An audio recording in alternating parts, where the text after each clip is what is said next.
Great. Well, welcome everybody. Thanks for joining this Labour for European Future webinar. So the title of it is, should we be campaigning to rejoin the customs union? And the thinking behind this is that obviously there have been lots of problems created by Brexit, not just in terms of goods trade, but obviously goods trade is one of the ones that's got at least some headlines since the end of the transition period. But I think we all know that there'll be more coming, particularly as regards to services trade and security and defence in months to come. But for now, the stories that have tended to hit have been about exporters and importers facing tariffs, and well, not tariffs, but certainly charges and red tape and delays and so on and so forth. And of course, not just between the UK and the European Union, but also between Great Britain and Northern Ireland. So very few people happy about the whole thing. And unfortunately, we've got a government that doesn't seem to want to even acknowledge the problem, never mind do anything about it, in my somewhat partisan view. So today's webinar is really about whether rejoining the customs union would fix that, or to what extent it would fix those problems, and what extent it really wouldn't, because of course the single market is a huge part of things as well. But at least what would be fixed by rejoining the customs union, and then what would be left to be addressed, and is it therefore something that we should be campaigning for? And also I think we need to bring in the question of, well, would it be feasible? So we've got four brilliant speakers. We've got Dan McCurry, chair of Tower Hamlets Co-op Party, founder writer on Labour List, photographer and filmmaker. Jackie Jones, ex-Labour MEP for Wales and current Labour candidate for the Welsh Senate. Good luck, Jackie, in a few weeks' time. David Henig, trade expert, UK director, European Centre for International Political Economy, and co-founder of UK Trade Forum. And last but very much not least, Clare Moody, ex-Labour MEP for the Southwest and Gibraltar. We don't want to forget Gibraltar. So we'll come to each of them in turn, and then we will come to you guys for questions. So Dan, we'll come to you first to contribute, if that's all right. Okay, thanks very much.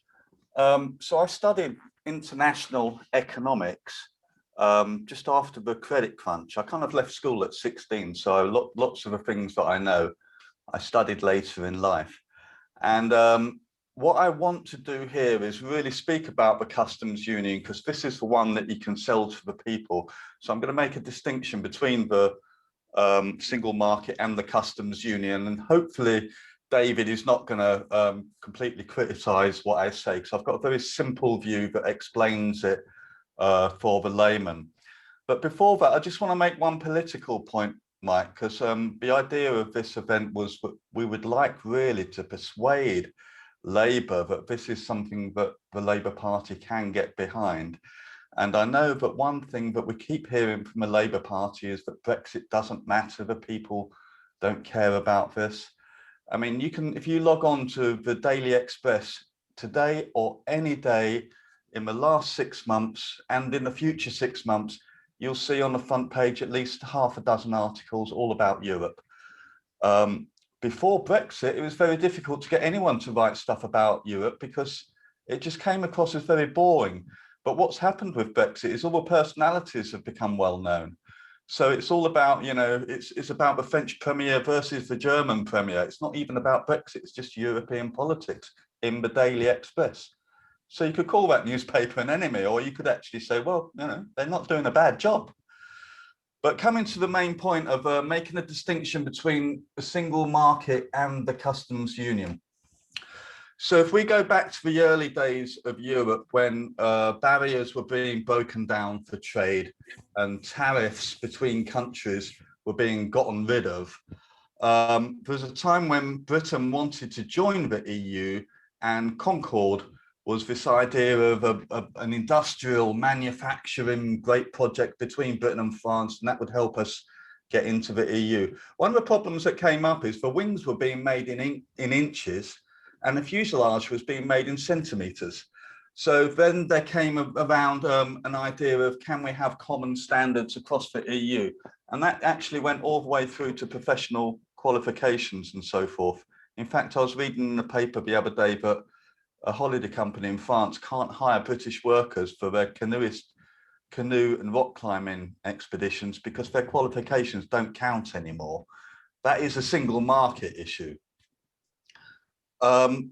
Boris Johnson, when he went to Europe and media companies were struggling to explain Europe, Boris Johnson was very good at talking about a single market by writing stories saying things like, they want our bananas to be straight and so forth, and just kind of making silly stories up because the British didn't understand what was happening with these common standards. And sometimes EU did make mistakes with common standards. They did interfere with culture. I think it was Sweden was a country that liked to have their bacon dyed purple. And when the EU ordered that it must be no dye because the bacon must be the same across all the EU, it did tread on the toes of the Swedish. They were very upset. So there were times when building this single market idea of common standards did actually cross the line into interfering in people's culture. The customs union was a separate thing. I mean, certainly within my lifetime, I remember going to places like France and Spain. You would be stopped in the car and they would search your bags, or 1 in 10 people would have their bags searched. You would go through a column saying, but you would be asked the question, do you have anything to declare? And that's how it used to be. So if you went to France, you'd be stopped at the border of France. You stopped at a border of, say, Belgium, and then Holland, and then Germany, all the way around. Now you can just go all the way across Europe on one single train journey without even knowing you're crossing borders. So that's the customs, but the customs union, there is a customs point that goes around the outside of Europe. So that's the customs point, and that's, as everyone knows who's watching here, they all thinking, oh yeah, that's Northern Ireland and the issues there. Of course, that's exactly it. And what you have is a great crossover between this single market and this customs union, because you have one central bureaucracy, which is Brussels, doing the trade deals. Now, if they're doing trade deals and everyone's got different standards, it doesn't work. So you would think that in an ideal world, a customs union sits on top of the single market. Now, I did say this the other day before, I think to the people in this group, and got my head bitten off by Norway is this exception or Switzerland is that exception. I know there's all kinds of fudges in the history of Europe, but generally speaking, the customs union fits on top of the single market. If we want to persuade Labour to change its policy and be proactive on this, if we start arguing to re-enter the EU, maybe that's a bit too much. If we start saying, let's join the customs union and the single market, it's a mouthful. And also the single market is the one that everybody objected to, because that's the one that's interfering. That's the one that gets rid of our pounds and inches and the things we apparently see as precious. But queues at borders are something that everybody understands. Everybody understands. You can campaign to end this chaos at the border very simply by just arguing to rejoin the customs union. And as I say here now, and I think David would more or less agree with me on this, if you rejoin in the customs union, you're probably pretty much rejoining the single market anyway. But we don't need a big mouthful. So the argument is, can we persuade Labour, or should Labour pursue a policy of rejoining the customs union? Back to you, Mike. Unmute. Sorry about that, I was on mute. Thanks very much, Dan, that was brilliant, and a really helpful introduction. David, I'll come across to you, and David, I'm kind of expecting that you will tell us lots of things that we don't already know, and maybe burst a few bubbles along the way, so off you go. Right, thanks, Mike. I'm here as the boring neutral. I try to, I'm quite active on Twitter, but I try to avoid party politics there and any kind of controversy, as Mike knows, trying to be good and quiet there, only occasionally saying that the government are morons who don't know what they're doing. I don't try to say that too often. Actually, and avoiding party politics often, for whatever reason, people think that if you avoid party politics on Twitter, you must be a Liberal Democrat. I'm not quite sure what that says about the Liberals or what people think. Anyway, there we go. I've also been accused of being a, a Democratic Unionist Brexiteer traitor, I think it was. That was one of my favourite insults. People go a bit funny on Twitter. Right, customs union, what's this about? And it's about, I think in the first instance, and picking up from Dan, look, it's about the fact that trade matters. It matters whether you're in a customs union or not. It matters whether you're in a single market or not. Factories matter, exports matter, musicians matter. We are either seeing the impact now or we're hearing the impact of putting up barriers to trade. So the worst, in my opinion, position for a political party should be to say none of this matters, it's all fine, something something India, Pacific, whatever it is. No, this is the market next door to you. It will always be the biggest market, and this will matter for people's jobs and livelihoods. And the majority of countries have their closest trade relations with their neighbors. And for many of those, not all, but for many, they've chosen customs unions, and that applies in South America, applies in Africa. Doesn't apply so much in North America. Applies to Russia and neighbours. In the case of Australia and New Zealand, though, they've chosen more a single market type of arrangement than a customs union. And Southeast Asia are looking at more again to go for more of a single market type of approach. It won't be a fully single market. And I think that what that also tells you is you can have partial alignment. So trade matters, you want your closest relationship close by. It doesn't have to be the full single market. It doesn't have to be a full customs union. Even Turkey is not in a complete customs union with the EU. It excludes elements of agriculture. So to the extent, you can have a UK pick and mix. What you can't have is a UK pick and mix of all the bits we like without any negotiation with the EU. That was always ridiculous. We can't just pick the bits that are the best bits, but we can go for whatever we choose works best. But equally, there'll be a price to pay, and there's no easy answers, and everything comes with restrictions. So what about customs unions? What's good and what's bad about customs unions? They don't prevent all barriers to exports. Most of the stuff that's currently affecting food and drink is to do with the single market, the non-tariff barriers. Now, you can choose as part of your customs union, and Turkey do, to align with a number of EU rules. It's easier for something like car manufacturing, where the standards are roughly global anyway. We're not going to diverge from EU regulations on cars, almost certainly. So why, there shouldn't be a problem there. On the other hand, there's long been an argument about financial services that maybe we shouldn't just follow EU rules. Now we have no say on setting them because we're quite big in that. That's a different argument. But again, where it's something like cars, it's a global market, it's a global regulation. Why wouldn't we want to have the same kind of regulations? The more we align, the more we follow the EU's rules, the fewer the barriers at the border. That's just simple. We've been talking about that a lot with regard to food, but it also applies to industrial areas as well. Now, you do that with less of a say than you used to have as EU members. That's obvious as well. When there was talk about a customs union solution in 2019, there was also talk that the EU would offer regular meetings to the UK if that had gone through. So, the UK and the EU might meet every month to discuss things, but it's not the same as being members of the EU. It's not going to give the UK equal say to Germany in terms of the EU trade policy. It would never do that. Being in a customs union doesn't mean EU trade deals automatically apply to us. One of the biggest misconceptions about a customs union, you still have to negotiate separately with third countries. As it happens, that probably doesn't matter so much because we've got the same trade agreements with the same countries at the moment. We're negotiating at the moment with some of the same countries, Australia and New Zealand.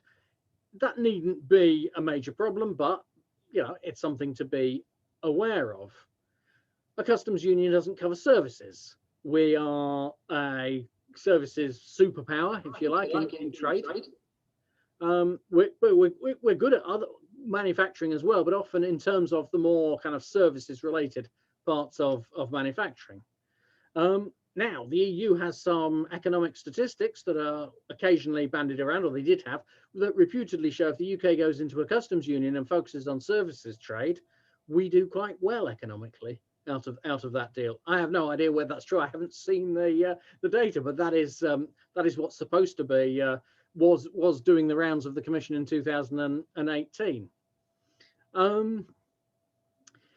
We'd have to do a deal with the EU on services, as we've already done. Free trade agreements don't do very much for services, nor do customs unions. They're based around the traditional focus of tariff reduction, but tariffs aren't a big deal in trade anyway. So we're going to have to do something with services, and we clearly haven't done very much about it at the moment. A customs union still allows us to be full members of the WTO for all that is worth, and apparently it's a great symbolic value, and there's a big flag opportunity there. And I noticed that none of our speakers have flags today behind us, so that's not a good sign. Supply chains are increasingly regional, so you know, a lot of trade talk is as if we make cars and send them to Germany, or Germany makes cars and send them here. But in virtually all cases, there's components crisscrossing Europe being assembled into products and sold on again. Now, by putting up barriers, we are opting out of some of those supply chains. By going in, the biggest benefit of going into a customs union by far is that you're still going to be part of supply chains in areas like cars and other manufactured products. Now, I would say for a Labour Party that is still is representative of manufacturing employment, that has to be important. But it comes at a cost. It comes at a cost of the closer the trade relationship, the more obvious the rule taking. Now, the way we are at the moment, we're pretending that we're not going to be rule taking even under this free trade agreement, even though really we will be in quite a lot of areas. But it will be more obvious. So that's the drawback of this. And this is an educated audience. You know what a customs union is, but most of the people out there don't really know what a customs union is. I still think that's one of the reasons MPs nearly voted for a customs union in, when were those votes? 2018, 19? Was because they didn't really know what a customs union was. I'm not sure the people would necessarily know what it was. It sounds quite a good thing. Just to conclude, from looking globally, you have to be saying, yes, we need closer relations with the EU, or our trade and our economy are going to suffer. How you do that, how you sell, what the best approach is, well, I'm not political. At this point, I can safely opt out and leave it to the politicians to tell you how to do that. Brilliant. Thank you, David. That was very helpful. And I think we'll probably all come back to you with lots of questions at the end. Jackie, I'll come to you next, please. Thank you very much, Mike. Can you hear me? Yeah, it's all, yes. all okay. Great, thank you. Would it make a difference is our brief. Well, we've heard from two experts already, and now a politician, and Clare, who's an expert and a politician. Well, it may or may not make a difference depending on what subject that you're talking about, of course. Would it have made a difference for COVID? I don't know. Might have done. We might not be in such a bad culture war at the moment. I don't know. Would it make a difference for some of the things that, because I want to be very specific about the things that I have spent a lot of time campaigning on. Would it make a difference for equalities or ending violence against women or girls? In other words, would it make a difference to those key issues that are value-based?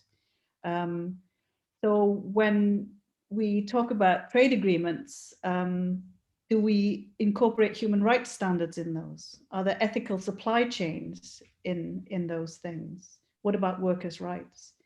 So those things I think matter, as well as any barrier to trade is bad. Yeah, so it matters what is in the trade agreements as well. And I think that when you look at Northern Ireland, it's a disaster. I think we would probably all agree with that. And when we look at the situation of musicians, and I'm sure Clare will come to that, but the wine sector, the cheese sector, the ports, the fisheries, all of these things that have added barriers to trade because of this dire trade deal that was negotiated, then yeah, it would make a big difference, wouldn't it? It would absolutely make a huge difference. The UK government has said, not just one minister, but many ministers, including Theresa May, have said they want to get out of the European Convention on Human Rights. And in particular, they don't want to have the European Court of Human Rights as an arbiter. And that isn't necessarily just because of human rights, but it's also those other things that are attached to it, and that's the values. And for me, this is an intricate part of why I'm in favor of the European Union, because in my mind, you cannot extricate those two things. They are symbiotic. There's no point in just having a trade agreement where everyone is exploited, in other words. That's why I'm a social democrat, a progressive. So these barriers to trade make things more complicated and more expensive. This is very basic, but it does. And that makes companies very weary about where they're going to trade and who they're going to trade with.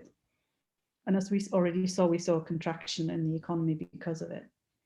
When it comes to the European Union itself, there's been obviously a contraction with the UK leaving, but maybe an add of Northern Ireland very shortly, maybe even quicker than we would like it or would have expected it, because we are not part of the customs union or the single market anymore.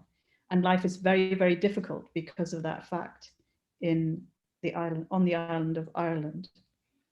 And of course, the contraction of the kinds of values that the EU stands for.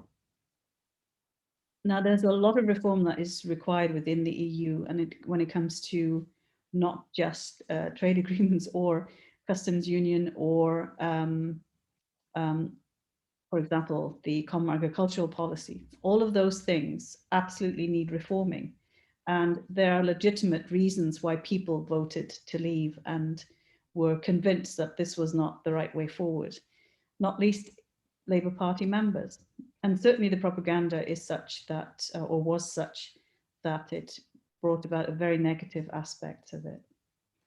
I think that those who are in power at present and were at the time of all of these difficulties, and even before 2016, of course, focused on these issues, trade, rather than the values that the social and democratic, the progressives, are also as exercised about.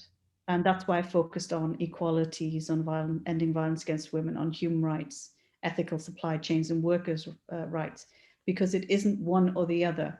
For me, it's both. So for me, would it make a difference? Yes, as long as we had those things attached to it as well. We can't leave those behind.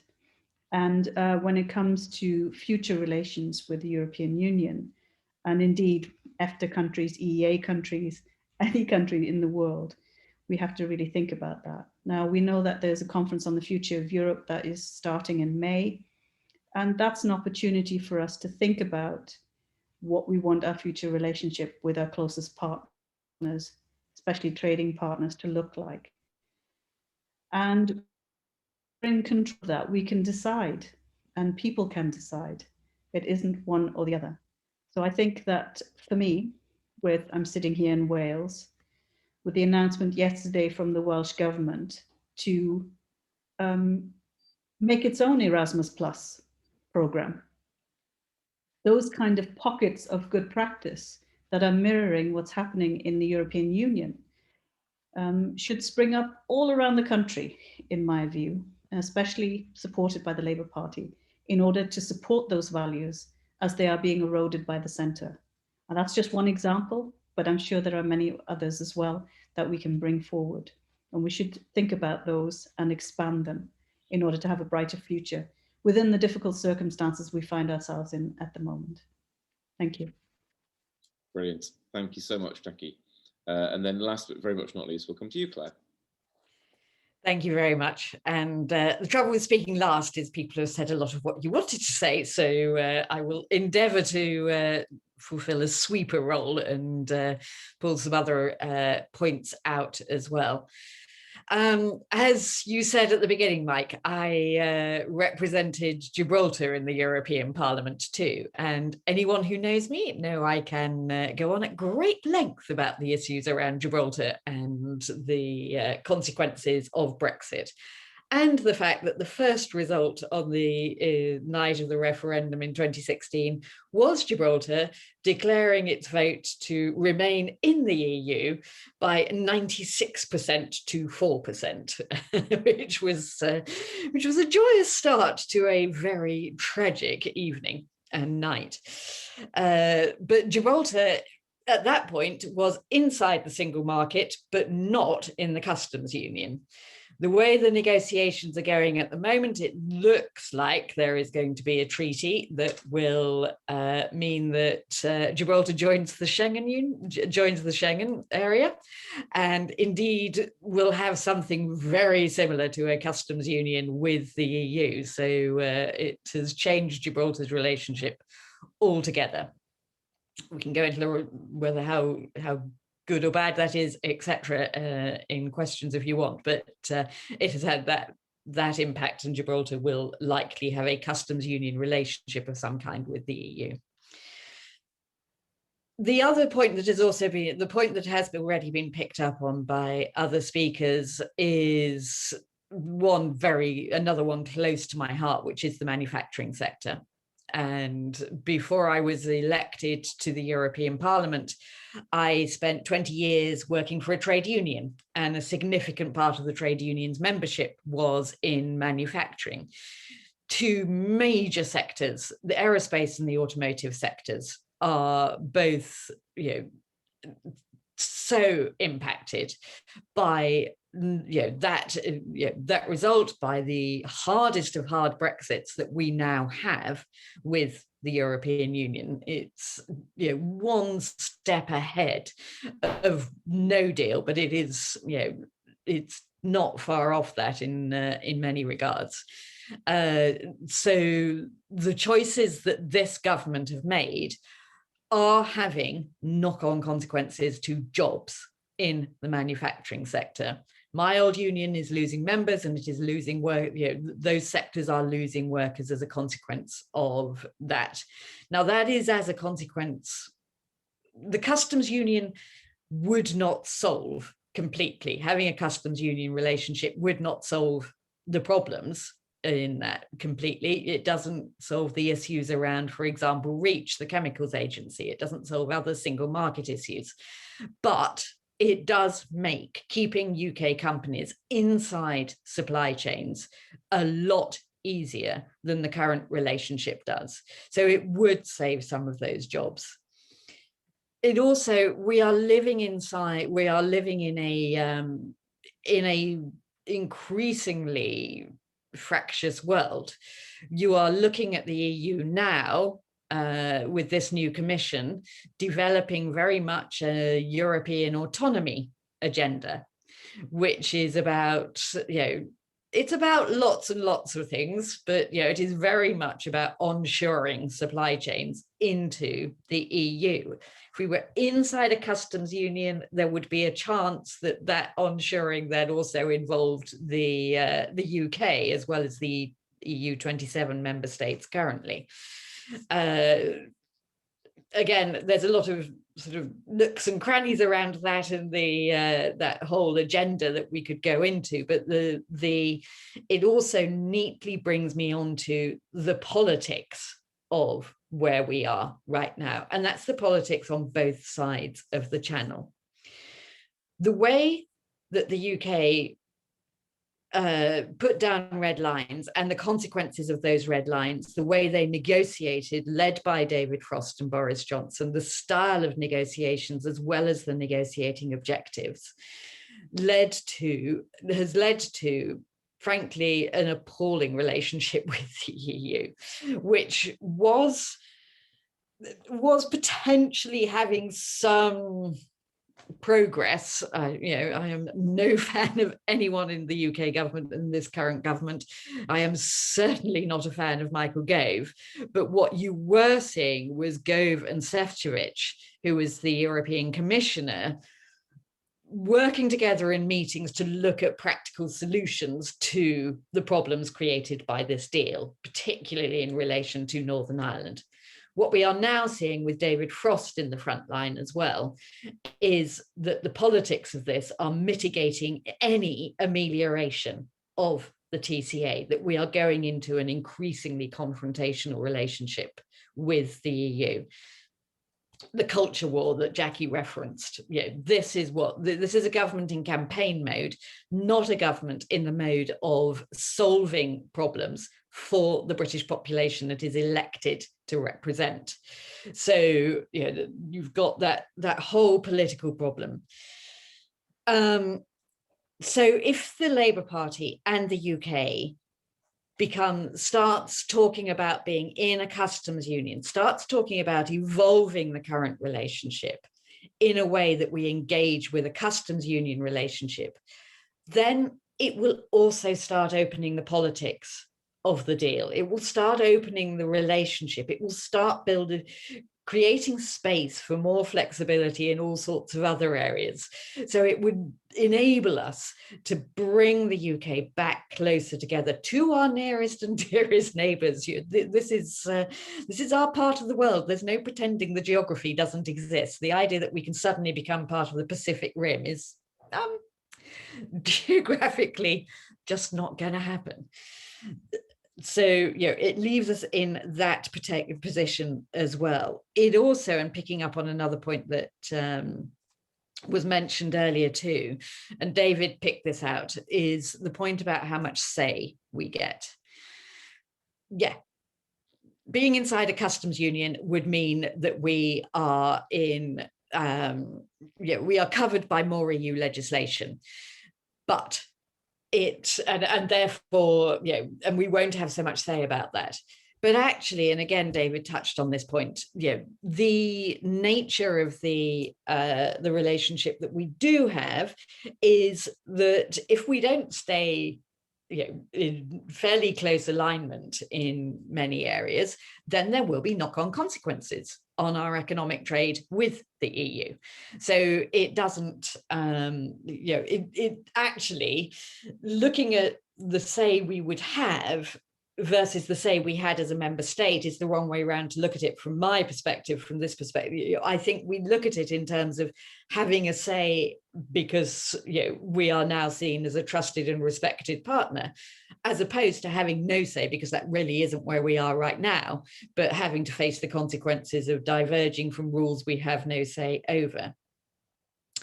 And finally, to Jackie's point, you'll be relieved to hear finally, to Jackie's point about values, because, the values matter, and it matters very much to the Labour Party, and it matters very, very much to the point around what we say and how we campaign. And to my mind, the Labour Party is a pro-European party. There's, that's who we are. It's in our DNA and it's in our history in many ways. Notwithstanding what happened in the 1980s, but because the EU evolved, the Labour Party positions evolved, and we are internationalist. The challenges we're facing, like climate change, are international challenges that we will solve best in cooperation with the EU as well as other partners around the world. If the Labour Party wants to win elections, it has to be authentic. We will be authentic if we are talking about building that closer relationship with the EU. Moving into a customs union relationship is part of that bigger picture. It is not the whole of that picture, but it is a step on a path to our closer relations. And I hope, because I thought it was a bad idea in 2016, I hope that we will at some point in the future rejoin the EU as well. Although I recognise that is a long way off and the politics aren't there yet. But as I say, it is about our authenticity, and it's about that position that the Labour Party takes and are building on from here. Thank you. Brilliant, Claire, thank you so much. That was genuinely fascinating and actually really good, really different contributions from each of you. So thank you for that. Everybody else, if you've got questions, please raise your hands using the reactions tab. or write your question in the chat. But in the interim, I've got lots of questions on this actually, so I'll throw a few questions your guys' way before we get questions from anybody else. So, I mean, the first one, as I've been thinking about this, I think there are at least three, I'm sure more than three, ways around that we need to look at this. I mean, first and foremost, we need to think about the economics, what's best for trade, what's best for trade between the UK and the EU, what's best for trade between Great Britain and Northern Ireland. And of course, when you come to Northern Ireland, it's not just about goods going back and forth and the practicalities of that, or indeed the economics of that. It's also about identity and the peace process and the future of Northern Ireland, which is as was the case from the beginning with Brexit, is the part of the UK and in some ways really the part of Europe as well that is lost out most from this, because they've lost out in ways which could impact their very communities and the peace process and their identity and so many things, as well as losing representation in Brussels and a voice in Brussels. So that is one side of things, that just moving stuff back and forth with all the implications that has. And then in terms of fixing that, we need to think about, well, is the customs union the right thing to go for? Like, is this the thing that we should be pushing for? Should we be pushing for agreements on sanitary and phytosanitary checks instead, or as well?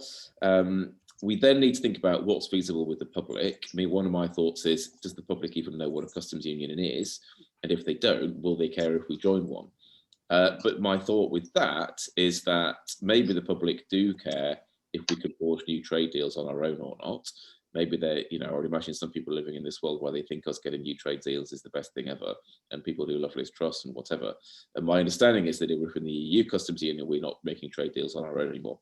And then lastly, as Claire alluded to at the end, we need to think about what's possible politically now, and if we want something else to happen, what will be possible politically in the future, or what do we want to be possible politically in the future, and therefore what do we have to do now or say now to move from here to there?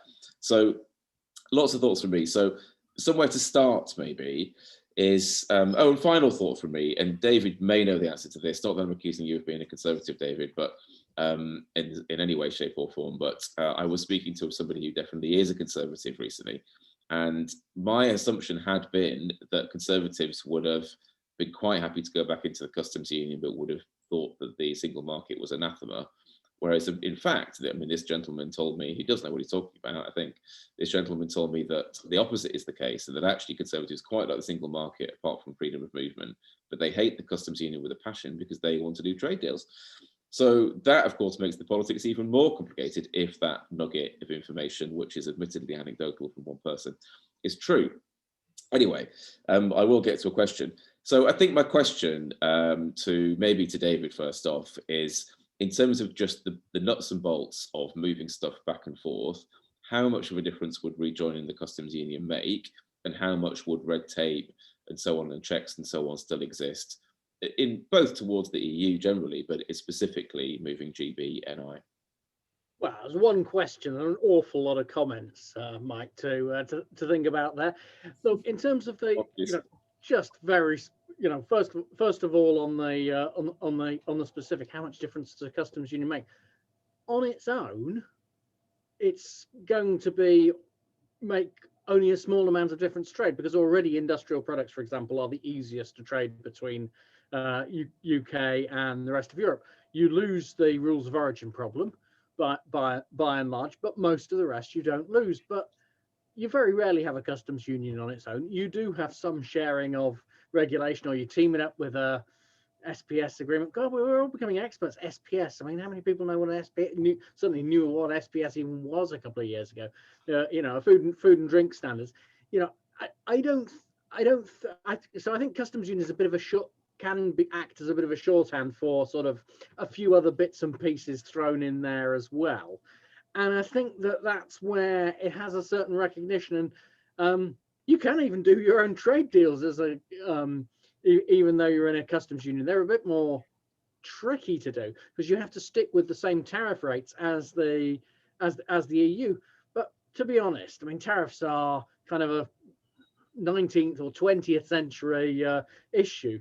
Nobody really cares that much. Tariffs aren't really that big a deal in the 21st century anyway. So you can still do your own trade deals. They would just have to focus on services or other parts, other things, which is what actually modern trade deals should focus on anyway. Our digital trade, stuff that we actually care about and we're very good at. So in that sense, and that's why the EU had this piece of paper saying it's actually good for the UK economically to be in a customs union, because the theory behind that was we get the benefits of less friction on goods trade, and it doesn't really matter that that we're tied into the EU for tariffs. It really doesn't make a big difference, and we can go off and do our own deals on services where we should be able to focus on what we're good at. So that's the kind of the general point with it. And Conservatives, well, there are moderate Conservatives around that I talk with, but there aren't an awful lot, and they're not exactly in the vanguard of their party. So congratulations for finding a relatively moderate Conservative, Mike. But I've had a few conversations with some, but not many. Yeah, I do. Most of them were expelled, weren't they?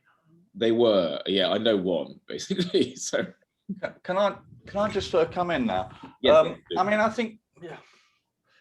Yeah, I mean, I did say that there's big crossover between customs union and single markets, but the reason why, speaking of a customs union, it just sounds nice. Customs union sounds like single market doesn't sound nice. If you're going to sell something to the electorate, which is so immensely complicated, but even we sometimes find it difficult to get our heads around it.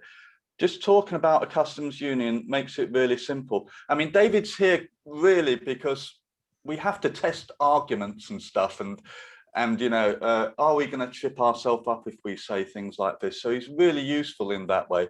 But mostly, I'm not that interested in the actual economics when kind of proposing this to LEF. What I'm really interested is how do we get Labour to start to speak with one voice and actually to stand up and say things. Someone wrote in the comments, Keir Starmer's arguments today that, Brexit is history, it's nothing, it doesn't matter, blah, blah, blah. I mean, it's just complete denial. And everybody sees it as denial. People know, they're reading the newspapers, they know that Brexit has not gone well. The people who voted for Brexit, who I know, are just kind of shrugging and saying, it's not really worked out. So it's not like, it's for people who voted for it are not necessarily passionately behind Brexit. They realise it's a mistake. But what Labour is doing is just persistently letting Boris Johnson off the hook. And unless we can actually come together with some kind of coherent message, we're not going to get beat. Well, Labour is like a boxer on the mat after a knockout blow, but refuses to get off the mat. We have to get up and fight another day, and we're simply not at the moment. We've got Keir in the comments column there. If you roll up, you can see what Keir said today. It's politically a disastrous thing to say, because it basically says, I'm a politician, I want to run the country, I'm not even going to enter a major argument of our day. That's a problem. Clare and Jackie, I want to come in. So I'll come to both of you and then we'll come to questions from participants. Clare, go ahead. Yeah, I was just going to say, I mean, I understand Dan's frustration with the way things are being reported, etc. And I will just say things have got better recently with the Labour Party front bench. We have seen a lot more upfront commentary, and I think part of what we have been talking about, particularly Jackie and I perhaps, is that this is a step-by-step process. We are a long, long way away from where we would want to be. Because one of the reasons for that is the British people are a long, long way away from where we would want them to be. You're right, Dan, that they are not enamoured with the way Brexit is going in many ways. But we are also facing a situation where the EU is not popular because of what's happening with vaccines as well. So you've got this whole backdrop. It is not happening in a vacuum. and where I think Johnson's slogan, "Get Brexit Done," was successful last year was not purely in the sense of getting his deal over the line. I think it was more in the sense of the British people going, let's talk about something else. And I think that's, part of where we are. The reality is we are not going to be talking about anything else for years to come, because this deal is so is going to have so many points of friction along the way. But the other thing I would say is that we are best off right now unpicking this deal. That's our first step, is actually pointing out how this deal isn't working and what needs to be improved, and then building on from here. I think somebody said it's a step-by-step process. It is, and our first step is actually pointing out the flaws of where we are now and how it's broken and how it's breaking our country and the consequences of that. And Rachel Reeves and Jack Dramey and others have been a lot more upfront about that recently. Brilliant. Thank you, Claire. Jackie. Thank you. I want to take a view from Wales, of course, but also from the devolved administrations. First of all, I don't think it's a one-size-fits-all. It isn't just about UK Labour. There are other parts of the UK that are much more pro-European, if you like. So, for example, the Welsh Labour government has taken the UK government to court over the Internal Market Act, and that's in court at the moment. So there are things going on. The SDLP and Scottish Labour and Welsh Labour are all about aligning as closely as possible with the European Union in order to keep those avenues open. So don't think it's just about one part. I know we're one party, but there are different parts to it, and moving parts as well, because you have the Mayor of London and Andy Burnham, etc., different areas that are saying, no, we don't like what's happening. So it isn't that the UK Labour is silent at all. I don't buy that. I just want to give one example about the ports. I'm trying to represent the Leave area in West Wales, but it has the major port, Fishguard, and you might have heard that the ferries from Ireland are definitely trying to avoid the UK, and it's major trade route into Fishguard. I mean, thousands of lorries a year go through that. And let's put the environmental issues aside for a moment, but it's a supply chain and about jobs and the community itself. It's going to die if this keeps going like that. And what about free ports then? The narrative around free ports couldn't be done unless you were outside of the European Union. We know that's a falsehood, but yet they get away with it all the time. This red tape that's coming online, supposedly in July, some of this stuff is devolved and some of it isn't, making it very, very complicated on top of everything else. And if the Internal Market Act stays the way it is and more legislation is passed, we're in big trouble. Brilliant. Thank you, Jackie. Right, I'm going to come to questions from participants. So David Taylor Gooby, we'll come to you, please, first. Yeah, okay. I've listened for all this. I'm not feeling very well, so I've tried to concentrate as best I can. But it seems to be that most of the contributors have been very nuanced and balanced, sort of say, well, there are advantages and there are disadvantages. You can't go to the electorate and say that. You have to sort of be specific and clear and say, we think this is in the best interest of Britain for A, B, C, and D. And it will help you. It will help people in Hartlepool, or it will help people wherever you want. So I'm still not quite clear about whether single market or customs union's best, because as Claire's pointed out to me, Norway's in the single market. But it's not in the EU, and partly, I suppose, that was to protect its fishing and things like that. But, I mean, I need to have it very clear what are the benefits, why we should campaign for it. Several speakers also said, well, it's the first step on the way to reintegrating with the EU. Well, that's not the right way to do it. You've got to do it. There are problems with our economy at the moment, which are pretty obvious to everybody. This will make some things better. Great. Thank you, David. Anybody want to comment in response to that? Well, I think Claire would like to, but she's muted. I'm gonna. Yeah, I was just going to say, given the time. Sorry, was that you, David? Were you speaking? Me, yeah.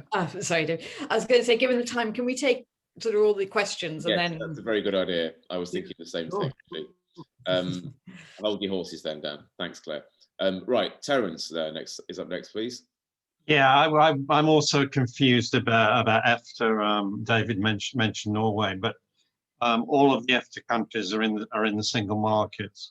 But as far as I'm aware, they're not in the customs union, and they've tried to set up their own trade agreements. They don't appear to be that successful compared to the EU. I mean, what are their arguments for not being in? You mentioned Norway and fishing, but I mean not being in the customs union. You mentioned Norway and fishing, but it would be useful to know their arguments. Great, thanks, Terence. And next up, Paul Wilner.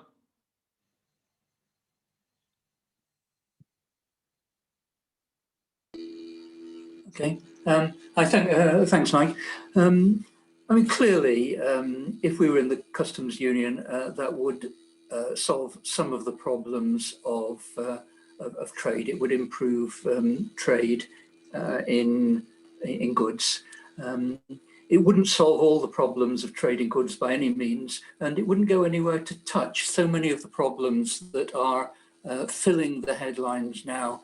Northern Ireland, cultural industries, fish, the flight of financial jobs to European financial centres. All of those things would come through single market. So we're in an awful situation now. Some of that would be ameliorated by being in a customs union. Some would be ameliorated by being in the single market. I'm not sure why we're debating choosing. I mean, if we think that this is an awful deal that should be fought by Labour across the board, then we should be arguing for customs union and single market. You know, if people say, but if you're going to rejoin customs union and single market, what was the point of leaving? They certainly have a point on that. Now, Mike knows this. I've been organising the last couple of weeks in Wales to get a resolution on customs union and single market to Welsh CLPs, and that will happen after the Senedd elections, in now getting on for half of the 40 Welsh CLPs. I haven't got to West Wales yet, Jackie, but you will be hearing from me. I think the way to influence Labour Party policy isn't by talking to the front bench, and that can do something. It's through conference.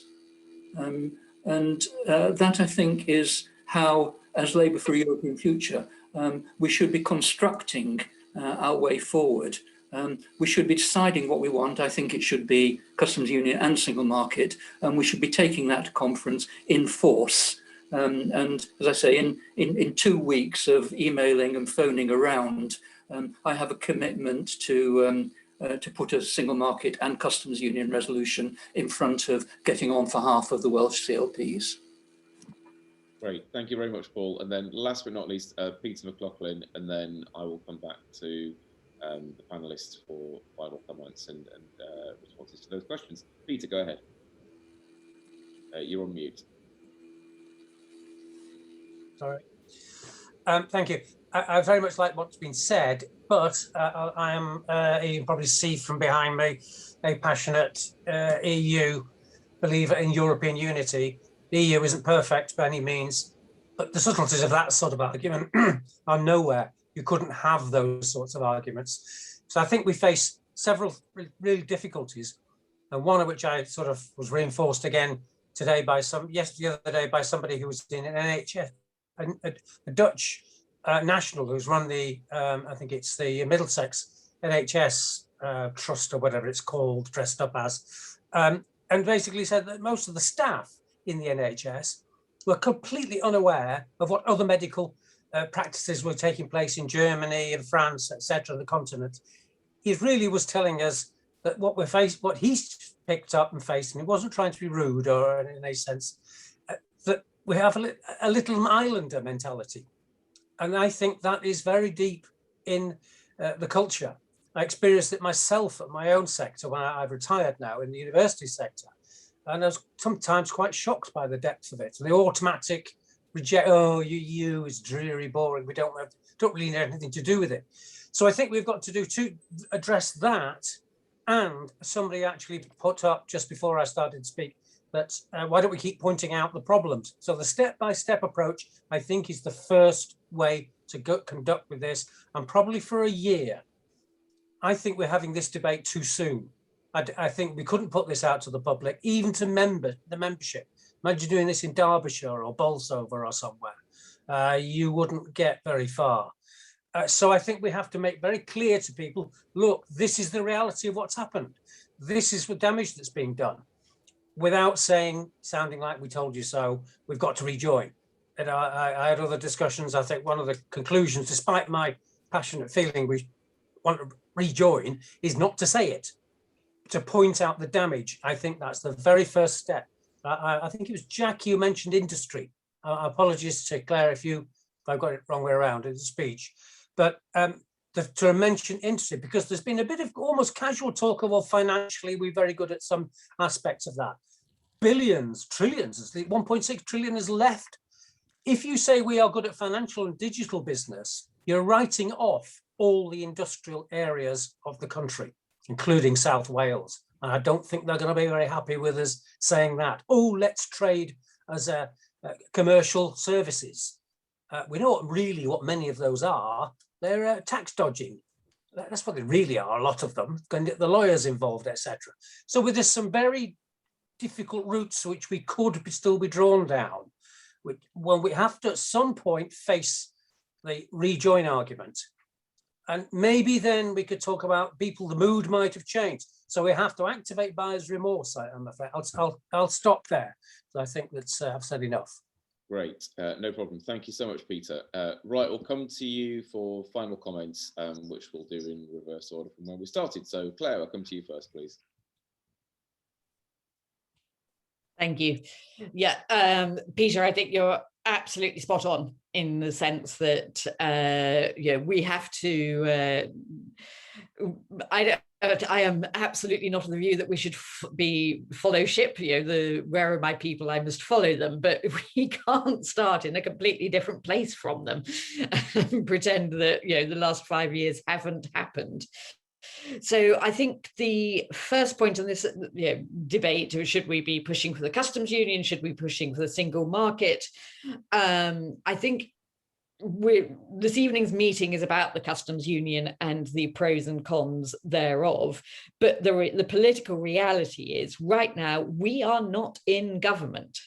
We are not going to be in government in the near future, I'm afraid. The earliest I anticipate an election is 2023, as the government are removing the Fixed Term Parliament Act. We would get perhaps, I don't see them doing it before then, so we would be looking at a policy position at or around that time. In the meantime, if we want to have a successful pro-close relationship with the EU policy, and again, people are right about slinging around terms like SPS. I will happily talk SPS with David till the cows come home, but the British public will be leaving the room at that point, going, "What the hell are we talking about?" If we talk to the British public about the losses that we have suffered as a consequence of this government's deal, as a consequence of Boris Johnson's choices, that we are losing those manufacturing jobs, that we have got the border, whatever you would choose to call it, in the Irish Sea, the problems that there are in Northern Ireland, and I am very worried about Northern Ireland. All of these things These are a consequence of Johnson and this government's choices. We right now are critics. We are not the ones going to be creating the new future. We will get to that point. But to get to that point and be able to articulate a successful campaign for changing the relationship, we have to argue about, we have to bring the people on board with what has gone wrong, the buyer's remorse that Peter just mentioned, and then build from there on how we would fix that. And there are different ways we can fix it, single market, customs union, but actually those aren't the terms we should be using. The terms we should be using are about closer relationship with the EU, working with the EU because our manufacturing sector needs it. Sorry, I care deeply about the manufacturing sector, or because it is about our creative industries. These are the things that we should be doing and talking about, not using the language that the Johnson and Frost, etc., are desperate for us to use because it alienates our conversation with the voters. Brilliant. I agree with you there entirely. Jackie, come to you, please. Well, thank you very much. David, I think Claire and I tried to give you a clear answer about it's an incremental approach that we need to take. It isn't one or the other, but as Claire said, UK Labour is not in power in Westminster. Where we can do some things, some of us are. Again, I draw your attention to Anas's speech as when he became leader. Very, very strong, powerful voice there. The SDLP every week droning on about it, very pro-European. And again, Welsh Labour government, very closely aligned, or that's the policy, official policy, closely aligning to the EU, because again, losing so many jobs, and the Shared Prosperity Fund that was supposed to be not losing a single penny, what is about 220 million instead of, in total for the whole of the UK, whereas the Wales used to get even more of that every year from the structural funds, etc. So that's really bad.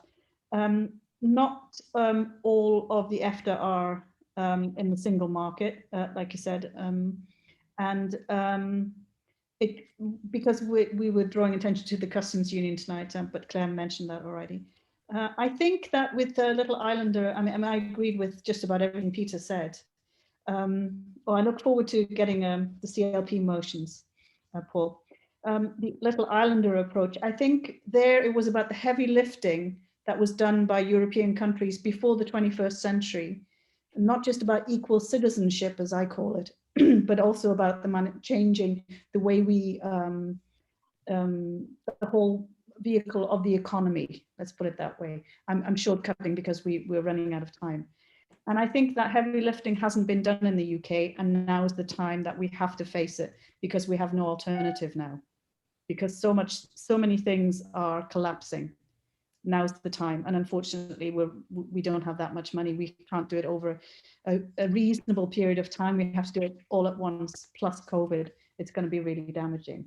But I want to thank you for all your questions and comments as well. Thank you. Brilliant. Thank you, Jackie. David. And what I would say is that customs union, when you introduce technical terms like the customs union, you can get into discussions on what that means, what abilities you have to do then, and you have that conversation. But I actually don't think that's the conversation that you need to have at the moment. I suspect the conversation you need to have at the moment is how much of Brexit is it about sovereignty and how much is it about jobs? And I think that to me is where it's at the moment is, and I think Labour's always found it difficult. This is the one I look at, is that Labour's always found it difficult to talk about trade, actually, because Labour's never been entirely happy with trade. Like, Conservatives talk about trade, Labour rarely does, but actually I think the Labour has to talk about trade and say, there's been a change around here. You're talking about sovereignty, but sovereignty doesn't deliver jobs. Trade, a successful economy delivers jobs, and that's what we need, or not. But I think that's the I think that's the ground to be playing on.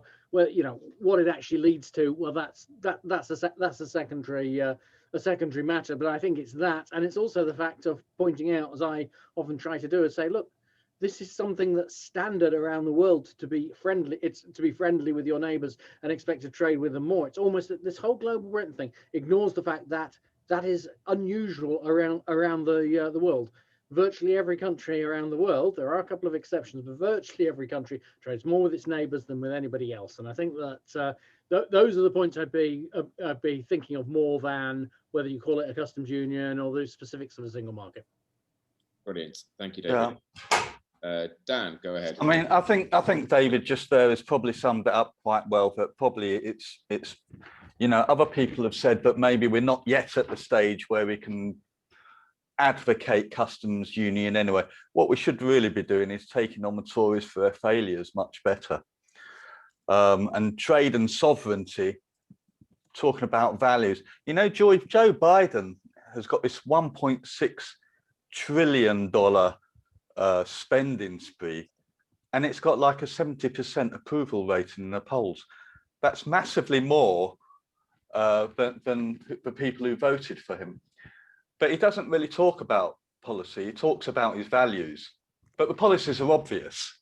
But they're there because when he talks about the values, you should infer what the policies are, I suppose.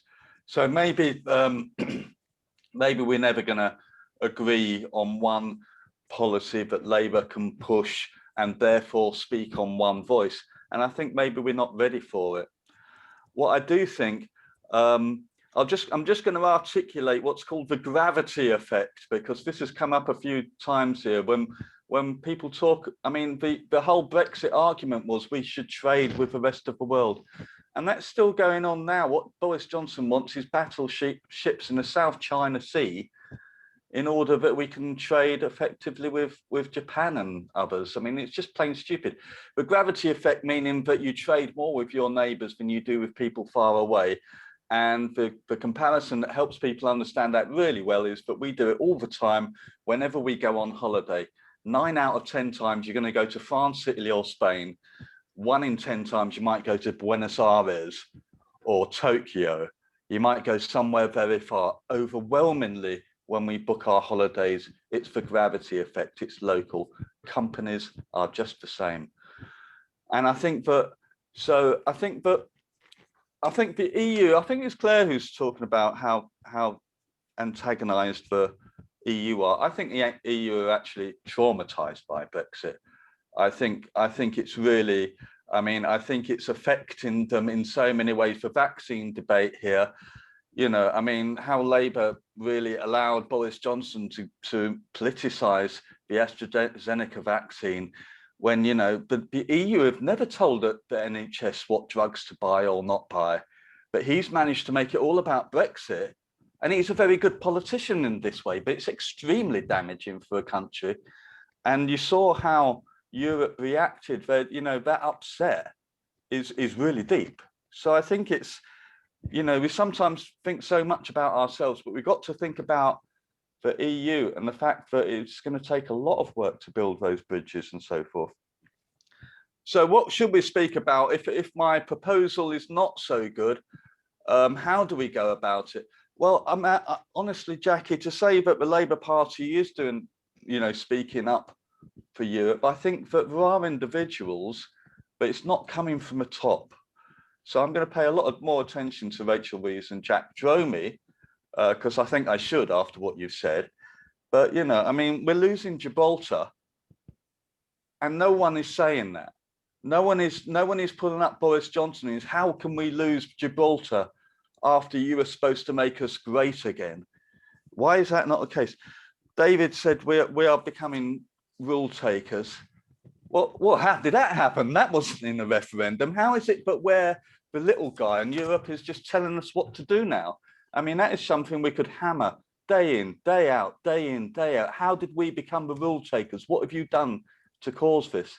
So we can put up an opposition, but I honestly don't think that Labour is putting up an opposition. I think that Labour is doing what Keir Starmer has said today, which is to try and turn their back on the issue and be, you know, to give you a common metaphor again, the ostrich with the head in the sand. They just want to not engage in it. And the more they don't engage, the more they are damaged. Because when people voted for Boris Johnson saying, I'll get Brexit done, what they did mean, and this has been said here today, is that they wanted the argument finished. And Labour failed at that point to say the argument's going to go on for 10 years, 20 years. The argument is not going to end. The fact is this row is not going to go away. And as sooner that Labour decides to be that punch-drunk boxer who's going to stand up on his feet and climb out the ring and start training for the next fight, we never are going to be in government. We never are going to be able to decide the future of this country. So we do need to get our act together. We do need to start putting up a fight. We do need to start at least pointing out the failings. And I think what I've taken from here today is that we need to really concentrate on the cultural issues. Lost Gibraltar, becoming a rule taker, or as I said at the time of the referendum, we promised to take back control, but seem to have lost control. And I think that's one that we should keep returning to. Great. I'm done. I think Claire wants to. I know yeah, I just do have to clarify one point, is that we've not lost Gibraltar. I think the Gibraltarians would be very surprised to see. Yeah, well, can we just get David to clarify what is the sovereignty over Gibraltar, Ben? If they're in the customs union, and I can tell you exactly what the situation is. Gibraltar is an overseas territory.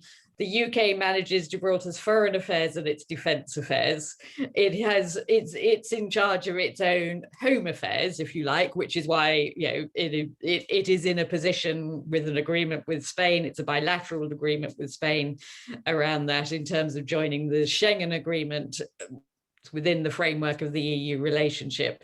But the fact that it is switching from kind of a single market and no customs union membership to a customs union and no single market membership, slightly woolly around the edges of that definition. I'm telling you now, Claire, this is politics, and we've lost. We've got to put the fight up. It's too technical, isn't it? Yeah, but don't throw. I agree, we've got to have a fight, but don't throw Gibraltar into the mix. It's already difficult enough for Gibraltar. Okay, all right.